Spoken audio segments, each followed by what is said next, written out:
Hi friends, welcome back our YouTube channel. Friends, ఈరోజు topic వచ్చేసి సూర్యగ్రహణం.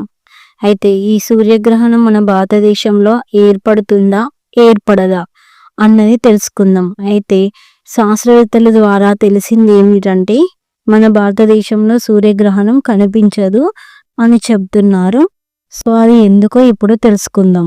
అయితే ఈ మహాలయ అమావాస్య నాడు ఏర్పడే ఈ సూర్యగ్రహణం సెప్టెంబర్ 21న పాక్షిక సూర్యగ్రహణం సంభవిస్తుంది. ఈ మహాలయ అమావాస్య రోజున సంభవించే ఈ గ్రహణం భారతదేశంలో రాత్రి 10:59 నుంచి తెల్లవారుజామున 3:23 వరకు పాక్షిక గ్రహణం ఏర్పడుతుంది.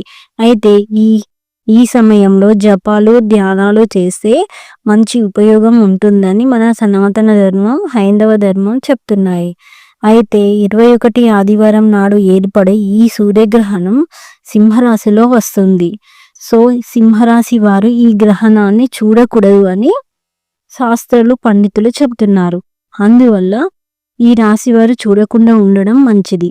అయితే ఈ సూర్యగ్రహణం ఎక్కువగా సముద్ర తీర ప్రాంతాలలో ఏర్పడనుంది. సముద్ర తీర ప్రాంతాల్లో ఉండే ప్రజలు జాగ్రత్తగా ఉంటే సరిపోతుంది. సో ఇది ఫ్రెండ్స్,